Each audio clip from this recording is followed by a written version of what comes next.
Greetings. In this lecture of compensation and benefits management, we will discuss about pay for performance, incentive, fringe benefits and bonus, the last part of your module 2 or unit 2. We will start with the term pay for performance. The word or the phrase itself says that you would be paid according to your performance, not more or less than that.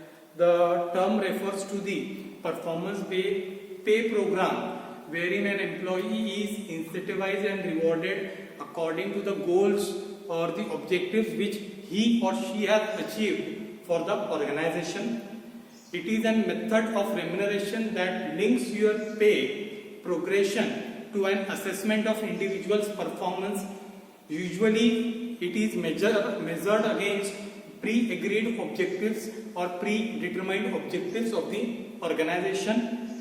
Pay for performance is ratherly an usual practice in the corporate. We can see that wherein employees are paid according to the various performance criteria which has been priorly mentioned with the organization. What could be the possible objectives of the pay for performance? The first one is it is for the purpose of encouraging higher performance level by linking performance to the pay.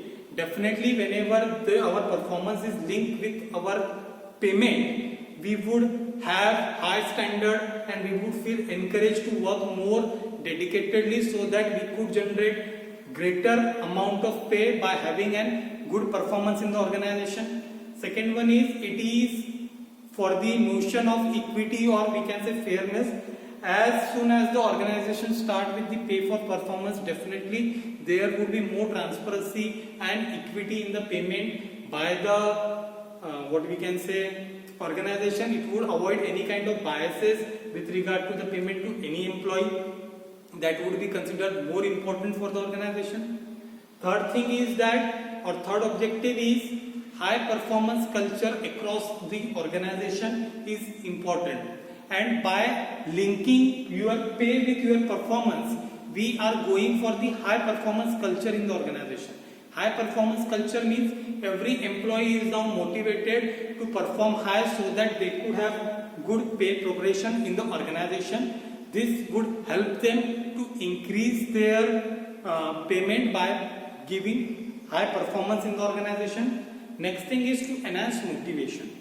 Remember one thing, it is always necessary for the organization to motivate its employee timely so that they could perform better in the organization.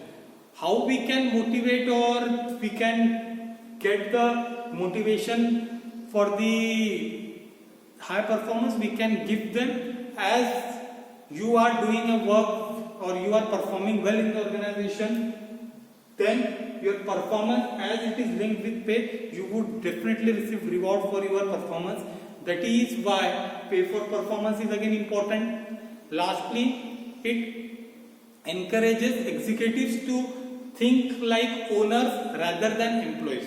How we can do this thing, how we can make our executives to think like an owners rather than employees. This can be done by giving them stock options like employee stock option plan or employee stock purchase plan, ESOP or ESPP. It would help them to be the integral part of the organization, and as soon as they become the part of the organization, they would change their attitude from employees to owners and they would think like that, which would again help organization to improve its efficiency to attain its objectives. Now we will discuss with the why pay for performance is important for any organization or whether it is important or not. Definitely pay for performance is important. Why it is important? The very first thing for the importance of pay for performance is support organizations' personnel philosophy by helping to communicate organizational goals to employee. How we can communicate our goals to employee or how we can communicate our objectives to employee. That is why pay for performance helps us to clearly communicate what organization desires from you as an employee, how you can contribute to the organization, and in return, definitely we are going to pay for that extra performance or that good performance to the employee. Next, importance for pay for performance is support certain level of performance that is considered with organizational goal.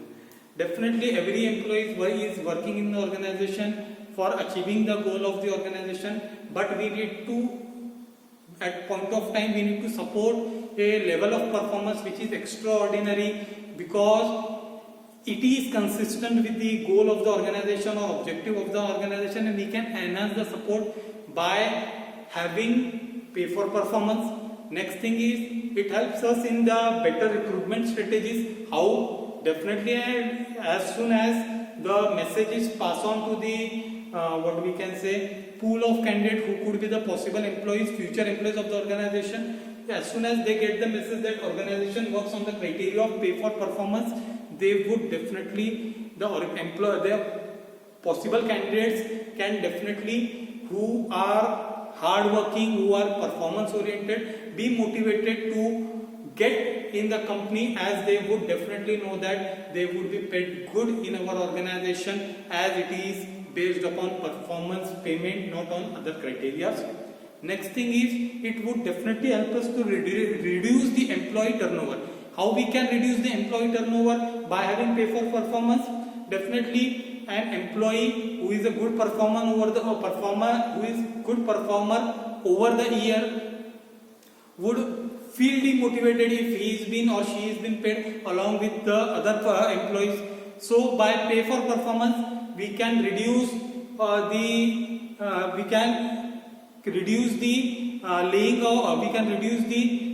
turnover ratio by retaining them by the criteria of pay for performance. Definitely they would receive a greater reward for their performance, and they would be feel motivated to be with us and working for us.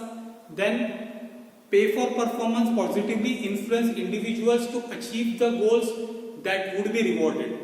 Suppose that you, as an organizational head, you want certain goals to be achieved priorly, definitely we should link reward to it. As soon as we would link reward to it, our employee will get motivated to perform well, so that that goal would be achieved and they would be eligible for that reward. By pay for performance, we can easily do this kind of things. Next, it helps us to ensure consistency in distribution of increased pay. Whenever there would be an increased pay, there should be consistency in that increase that would be maintained by way of pay for performance. But again, the thing is that everything comes with its cons. Similarly is the pay for performance again has been attached with certain limitations. The very first limitation is, we cannot guarantee the motivation by pay for performance. It is not always guaranteed that if we are linking our performance with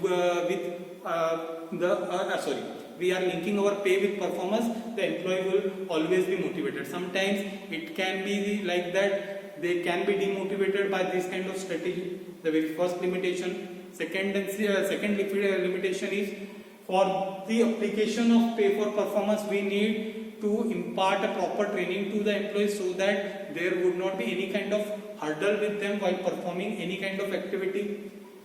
Third thing can be, there can be dispute arising with respect to the measurement of performance.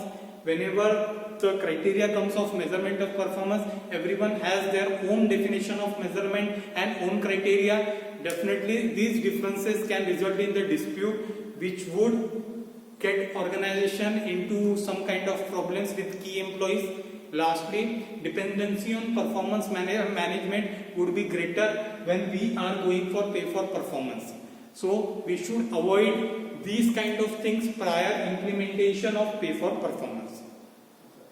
Second part, we will go with the incentive. And incentive is the most frequently built on monetary rewards, but it can include a variety of non-monetary rewards or prizes. And incentive can be monetary or non-monetary. Usually both kind of monetary or non-monetary benefits or rewards are given to the employees in the part of incentives. And incentive, we can say, is something that influences people to act in a certain way. Usually organization use incentives so that they could motivate their employees and get them on the work done properly. incentives can be divided into, as we have discussed in the prior definition segment, into two parts: financial incentive and non-financial incentive.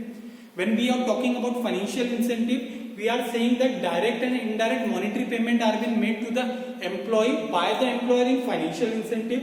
It can be anything like individual incentive, you are giving a particular financial incentive to a particular employee.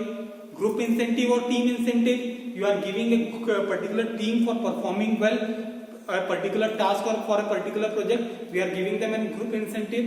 Last one can be the enterprise incentives, which we give to complete an enterprise or complete a particular part of the organization or the whole organization. These can be the types of financial incentives.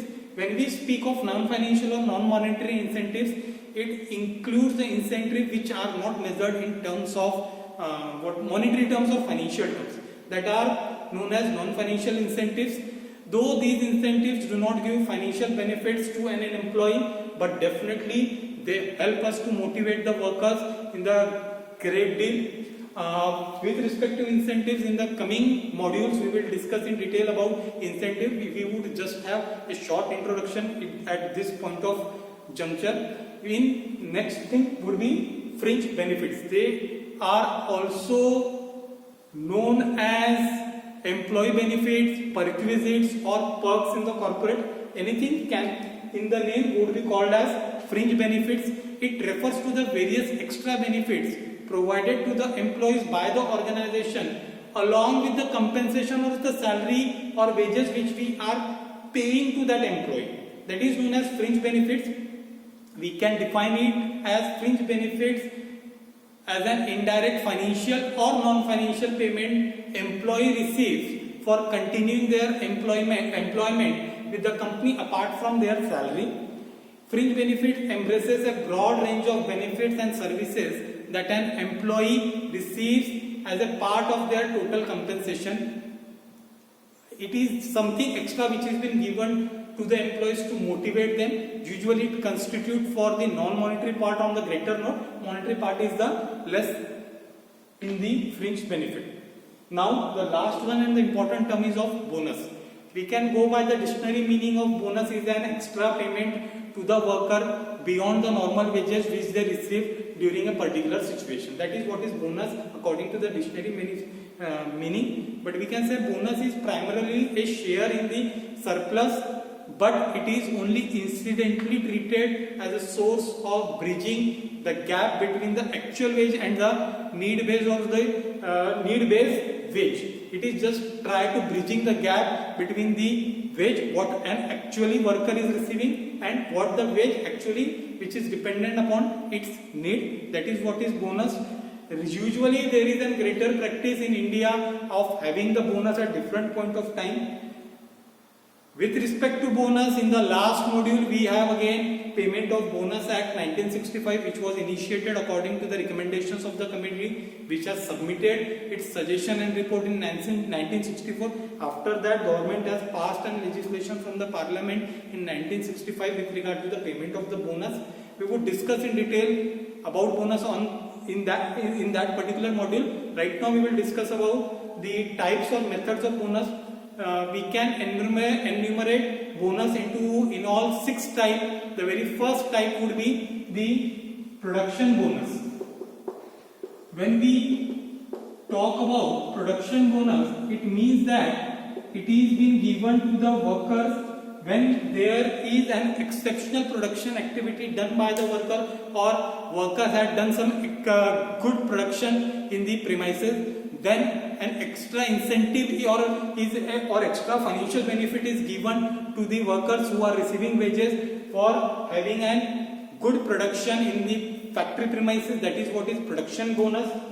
Second one could be profit bonus. It can be given to the whole employees who are working in the organization. When an organization receives an exceptional amount of profit in that particular financial year, organization can declare profit bonus to all its employees according to the criteria. Third thing can be the annual bonus. Annual bonus is usually given in India usually at particular period in any in any portion of an financial year, organization can give annual bonus. It is usually given once in a year, that is why it is annual bonus, and it would be received by worker once in an year, that is annual bonus. Next can be retention bonus. Retention bonus, it is being given to the employees who are well performers, but we have to retain to them for that particular purpose. We would give that particular employee retention bonus so that he or she would be retained in the organization. Next can be customary bonus. It is being given on certain festival occasion to the employees. For example, usually in India we can see various industries have practices to offer customary bonus during the festival period for Diwali. We can see that is known as customary bonus. And lastly, bonus as an implied by the contract between parties. By the contract between parties, it means that whatever the contract is being made between the employer and employees, according to that contract, the particular employee or set of employees can receive the bonus, but it would be according to the contract. That is why bonus as an implied by the contract of the parties is the portion for this video. In the next video, we will discuss about something new for related to compensation and benefits management. Thank you.